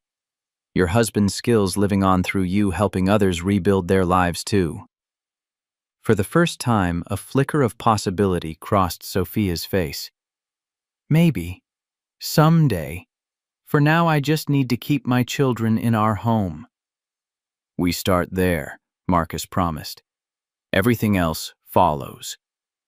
After Sophia left with immediate assistance and appointments for further help, Marcus stared at her file, memories of Rachel's illness surfacing unbidden. The same avalanche of bills, the same corporate indifference, the same systems designed to profit from vulnerability. He'd navigated those waters alone. Sophia wouldn't have to. Amanda now. Boston director knocked on his door. Catherine's looking for you. Board presentation in 30 minutes. Marcus checked his watch, startled by how the morning had vanished. I'll be right there. How's Sophia's emergency housing request coming? Already processed, Amanda assured him. Rent's covered for 3 months while we work on the compensation appeal. At Bennett Technologies, Marcus found Catherine in her office reviewing their presentation. The past months had softened her corporate armor without diminishing her authority. She wore her power differently now, less as a weapon, more as a tool for change. The Ice Queen nickname had gradually faded from media coverage, replaced by corporate reformer and ethical innovator. You look troubled, Catherine observed, setting aside her tablet. Tough morning. Marcus sank into a chair across from her. Sophia Martinez, construction widow, 3 kids, denied compensation on a technicality. Catherine's expression hardened. Send me the details. I know people who can apply pressure to that company. Their partnership had developed its own rhythm, Marcus identifying individual injustices, Catherine leveraging her influence to address systemic failures. Together, they'd begun creating meaningful change in corporate practices across industries. Ready for the board? Catherine gestured to their presentation. Marcus nodded. 6 months of data. Impact metrics are solid. Cost per family decreasing as operations scale. The Milwaukee office opens next month ahead of schedule and under budget. Catherine smiled. You sound like a seasoned executive now. Remember when you thought quarterly reports were some kind of exotic corporate torture? Marcus laughed. Still do. But now I understand their purpose. Translating human impact into numbers that make sense to people who think in ROI and market share. The board presentation went smoothly. Even Robert Chambers, initially their harshest critic, had begun to recognize the business value of their ethical initiatives. The quarterly review ended with approval for all proposed initiatives and increased funding for the next fiscal year. Did Robert Chambers just admit he was wrong? Marcus asked afterward. Should we check outside for flying pigs? Catherine laughed. Progress happens in unlikely places. Speaking of which, how are the Westbrook renovations coming along? Let's find out, Catherine said, checking her watch. We have a walkthrough scheduled this afternoon. Stephen promised a big reveal. Westbrook Restaurant had remained closed for 5 months, undergoing a complete transformation under Stephen Crawford's supervision. The former manager, humbled by his fall from privilege, had embraced Catherine's vision with unexpected enthusiasm. They arrived to find the building's exterior completely reimagined, the intimidating facade replaced with warm, inviting architecture featuring large windows and an expanded outdoor seating area. Stephen greeted them at the entrance, pride evident in his bearing. "We've redesigned everything," he explained, leading them inside. The main dining room still offers fine dining, but we've added a community cafe with affordable options, a teaching kitchen where local chefs offer classes, and a monthly program where families can experience fine dining regardless of their financial situation. Marcus took in the transformed space, impressed by how it balanced elegance with accessibility. The intimidating marble and crystal had been replaced with warm woods and natural light. The previously separate VIP section now housed a showcase for local artists and craftspeople. The central innovation, Stephen explained, pointing to a wall of photographs, is our community table program. Each night, we reserve tables for families nominated by local organizations, including the Rachel Hayes Foundation. They receive the full Westbrook experience at no cost, served with the same respect and attention as our highest-paying guests. Catherine examined the photographs, families of all backgrounds enjoying meals together, their expressions reflecting joy and dignity rather than anxiety about belonging. She paused at one image in particular, a single father with his young daughter, their faces alight with happiness. "This philosophy extends to our hiring practices," Stephen continued. "We prioritize single parents, offering flexible schedules, on-site childcare during shifts, and career advancement opportunities. The kitchen staff includes graduates from the Foundation's culinary program." Marcus saw tears gathering in Catherine's eyes, though she quickly blinked them away. This was her mother's vindication. The rejection they'd experienced decades ago transformed into a space of radical inclusion. The broken promise finally fulfilled. "When does it open?" Marcus asked, already imagining the impact. 2 weeks, Stephen answered. "We're doing staff training now." He hesitated, then added, "I'd like to invite you and Lily for opening night, as honored guests, a small gesture toward making amends." Marcus searched for any hint of the former arrogance in Stephen's manner and found none. "We'd be happy to attend. Lily's been asking about this place for months." Catherine touched Marcus's arm lightly. "Speaking of Lily, aren't you supposed to pick her up early today?" "Soccer tournament this weekend." Marcus checked the time. "You're right, I should go." He turned to Stephen. "Impressive work." "Truly." As Marcus headed for the door, Catherine called after him. Family dinner night still on for tomorrow. The weekly tradition had become a highlight for all three of them, cooking together, sharing stories, building something that resembled family in all but name. Each week, the boundaries between professional collaboration and personal connection blurred further. "Absolutely," Marcus confirmed. "Lily's requesting your famous lasagna." Catherine's smile brightened. "Tell her I've been practicing my technique. See you tomorrow." At Lily's school, Marcus found her waiting with her soccer gear, animated conversation with her coach, stopping abruptly at his approach. Lily's eyes widened slightly, a silent message passing between her and the coach. "What's going on?" Marcus looked between them, suspicious. "You two look guilty of something." Coach Anderson smiled innocently. "Just discussing tournament strategy. Lily's our secret weapon this weekend." Lily grabbed her bag quickly. "Ready, Dad? We need to pick up my new cleats before the store closes." In the car, Marcus glanced sideways at his daughter. "Want to tell me what you and Coach were really talking about?" Lily studied her fingernails with sudden fascination. "Soccer stuff. Strategy." "Lily," Marcus said gently, We don't keep secrets, remember? Lily sighed dramatically. Fine. Coach was helping me plan a surprise for you and Ms. Catherine. Marcus waited patiently for her to continue. It's our 1-year friendiversary, Lily explained. Since that night at the restaurant, I've been saving my allowance to take you both out to dinner. Coach Anderson was helping me make reservations. Marcus felt his heart swell with a mixture of pride and tenderness. That's incredibly thoughtful, Em. But you don't need to spend your allowance on us. Lily shook her head firmly. I want to. You both look happier now. I wanted to celebrate that. Marcus couldn't argue with her observation. The past year had transformed both his professional life and his personal happiness. Catherine had become an integral part of their lives, present at Lily's soccer games and school plays, helping with homework, joining them for movie nights and weekend adventures. Their weekly family dinners had expanded to include outings to museums, hikes in nearby state parks, even a weekend trip to a lakeside cabin where Catherine had surprised them both by revealing hidden talents for fishing and s'more making. That's very grown-up of you, Marcus acknowledged. But how about a compromise? We celebrate at home instead, and you keep your allowance for something special for yourself. Lily considered this. Can I still plan everything, decorations and stuff? Absolutely, Marcus agreed. It's your party. That evening after Lily was asleep, Marcus's phone buzzed with a text from Catherine. Just saw the quarterly community impact report. Sophia Martinez's case resolution was brilliantly handled. Compensation approved and corporate policy changed.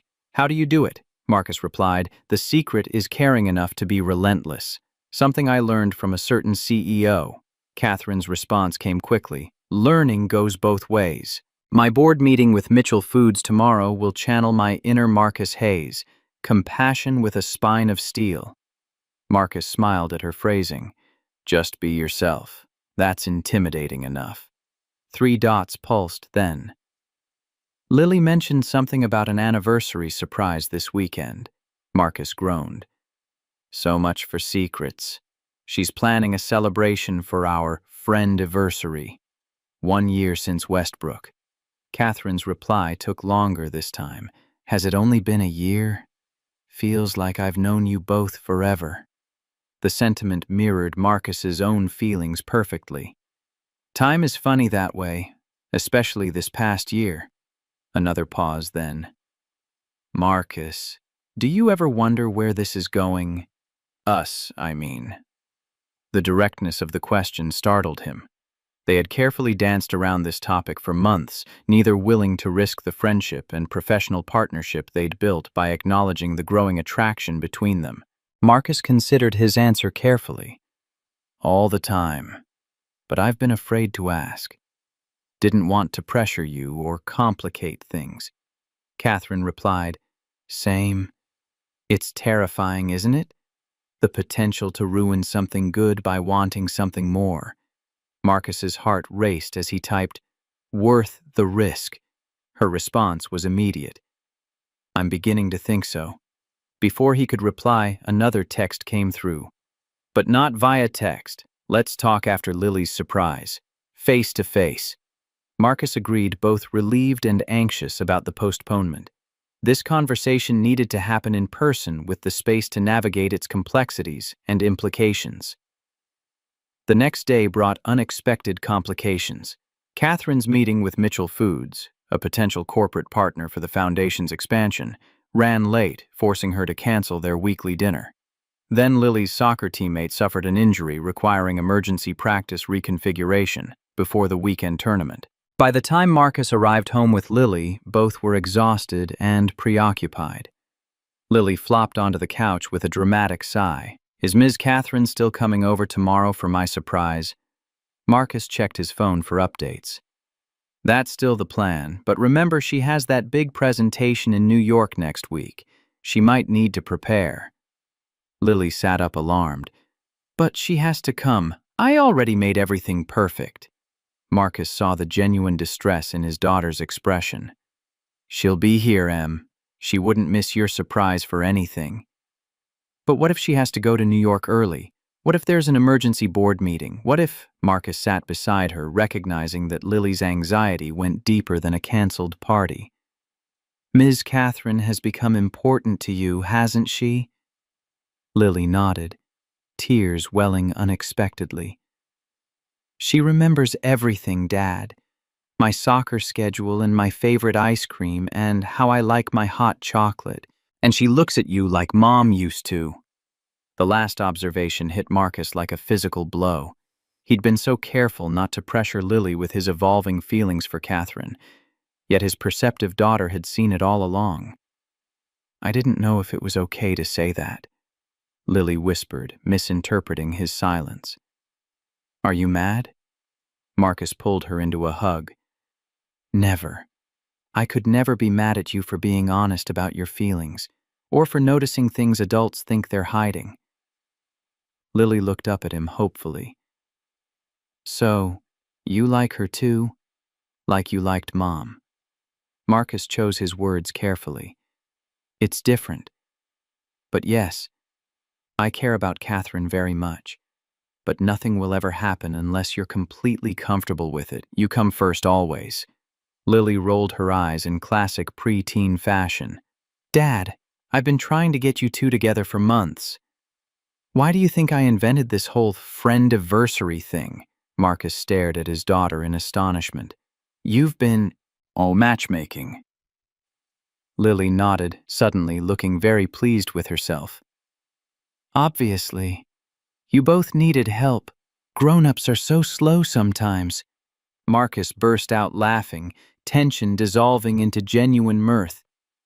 Lily Hayes, you are something else. Lily grinned. So tomorrow is important. Everything has to be perfect. Marcus mock saluted. Understood, boss. Operation Friendiversary is a go. The next evening, Marcus and Lily transformed their modest home according to Lily's exacting specifications. She had created handmade decorations, photos from their year together arranged in a timeline paper chains in Catherine's favorite colors, a banner reading Happy Friendiversary in glitter letters. The dining room table was set with their best dishes, candles, and fresh flowers. Marcus had contributed a special touch, framing Lily's original New Friends drawing from that first night, the one Catherine had carried in her pocket for weeks afterward. It would be his gift to her, a reminder of where their journey had begun. Catherine arrived precisely on time, looking uncharacteristically nervous as she carried a large gift bag and a smaller wrapped package. Her expression when she saw the decorated living room was worth every minute of preparation, surprise melting into genuine emotion. Lily bounded forward to greet her. Welcome to our Friendiversary celebration. 1 whole year since you saved us at the restaurant. Catherine knelt to accept Lily's enthusiastic hug. I didn't save you, sweetheart. We saved each other. The evening unfolded with Lily proudly directing her planned activities, a timeline game recounting memorable moments from their year together, a 3-course dinner she had helped prepare, and finally, an exchange of gifts. Lily presented Catherine with a handmade scrapbook documenting their adventures, complete with ticket stubs, photographs, and Lily's artistic embellishments. Catherine's voice wavered as she turned the pages. This is the most beautiful gift I've ever received. Lily beamed. Dad helped with the gluing, but I did everything else. Catherine's gifts proved equally thoughtful. New soccer equipment for Lily, including professional-grade cleats signed by her favorite player, and for Marcus a handcrafted wooden toolbox containing antique carpentry tools. These belonged to my grandfather, Catherine explained as Marcus examined the perfectly preserved implements. My mother saved them for years, hoping to give them to someone who would appreciate their craftsmanship. I can't think of anyone more deserving. Marcus ran his fingers over the smooth wood, recognizing the value beyond the monetary. This is incredible. Thank you doesn't seem adequate. Finally, Marcus presented the framed drawing to Catherine. Where it all began. The moment Lily saw something in both of us that we couldn't yet see in ourselves. Catherine held the frame reverently, I've kept a folded copy in my wallet this entire year, a reminder of the day my life changed course. After dessert, Lily made a show of yawning dramatically. I'm super tired from all this party planning. Think I'll go to bed early. Marcus suppressed a smile at her transparent maneuver. It's only 8 o'clock, Em. Lily doubled down, stretching elaborately. Soccer tournament tomorrow. Need my rest. Good night, Miss Catherine. Thanks for coming to my party. She hugged Catherine tightly, then whispered something in her ear that made Catherine's eyes widen slightly. Before Marcus could question it, Lily had disappeared upstairs, leaving them alone in the candlelit dining room. Catherine touched the frame holding Lily's drawing. Your daughter is rather obvious in her matchmaking efforts. Marcus laughed softly. Apparently, she's been planning this for months. What did she whisper to you just now? Catherine's cheeks colored slightly. She said, He likes you too, but he's scared. Don't let him chicken out. The honesty hung between them, removing the last barriers of pretense. Marcus took a deep breath. Smart kid. Terrifyingly perceptive. Catherine moved to the living room, settling on the couch. We should have that talk now. The one we've been avoiding. Marcus joined her, maintaining a careful distance. I'm not sure where to start. Catherine turned to face him directly. How about with honesty? This past year has been the happiest of my adult life.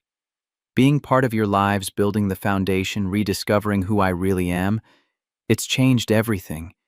And somewhere along the way, my feelings for you evolved beyond friendship or professional respect. Marcus felt simultaneously relieved and terrified by her directness. I felt the same way, but I've been holding back because complications. Catherine nodded, understanding. The professional relationship, the public scrutiny, the differences in our backgrounds. Lily.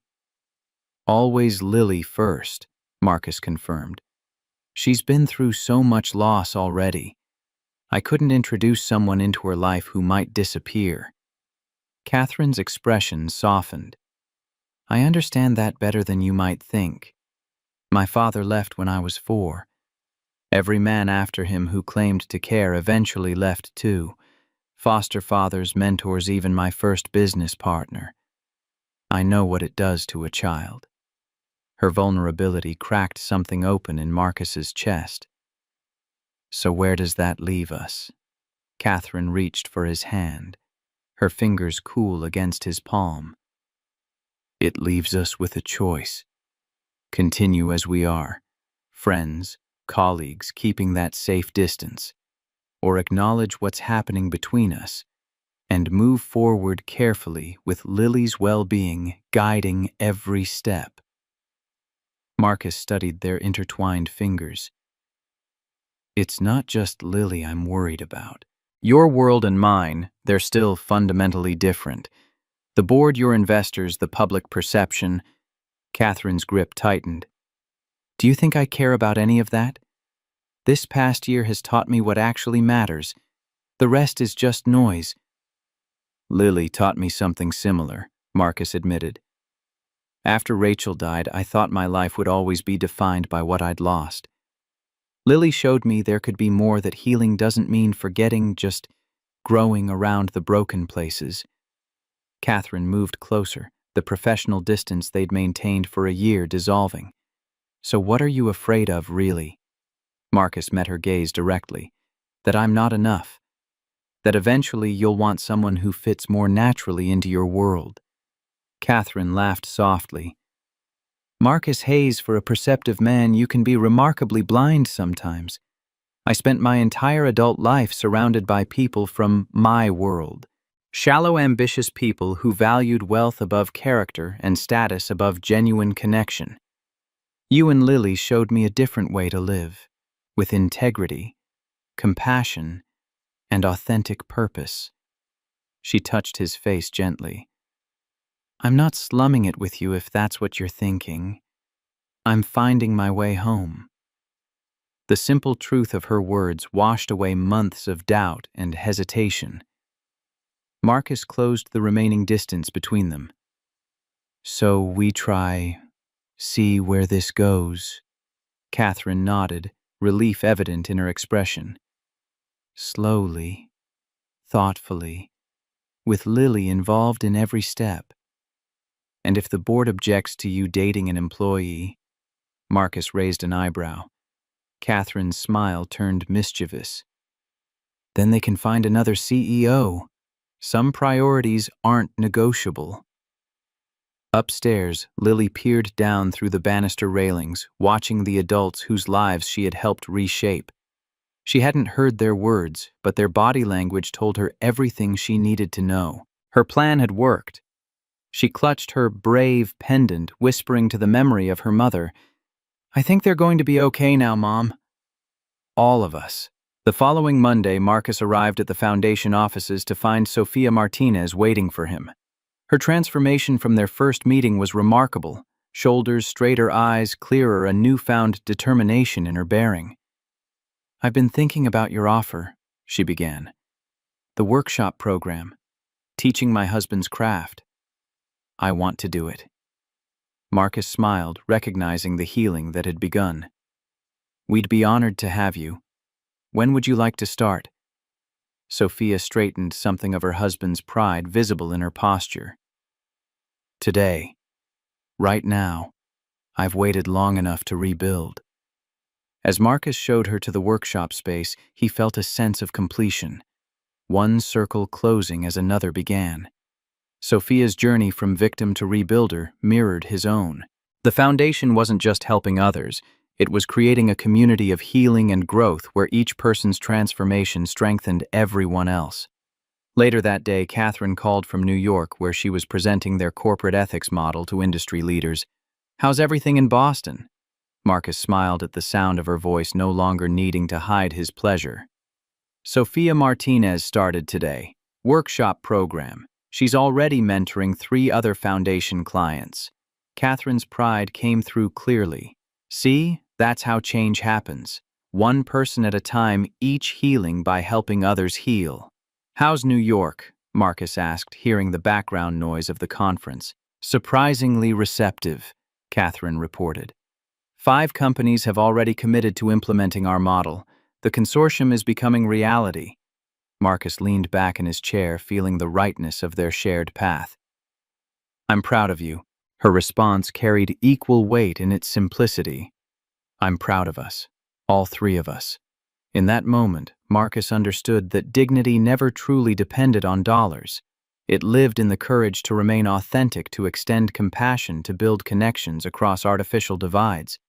It survived in the wisdom of children who saw clearly what adults often missed. And sometimes, most miraculously, it emerged from life's most painful moments: rejection, loss, failure, transforming them into opportunities for profound change. 1 year ago, a billionaire CEO had changed everything by refusing to accept injustice.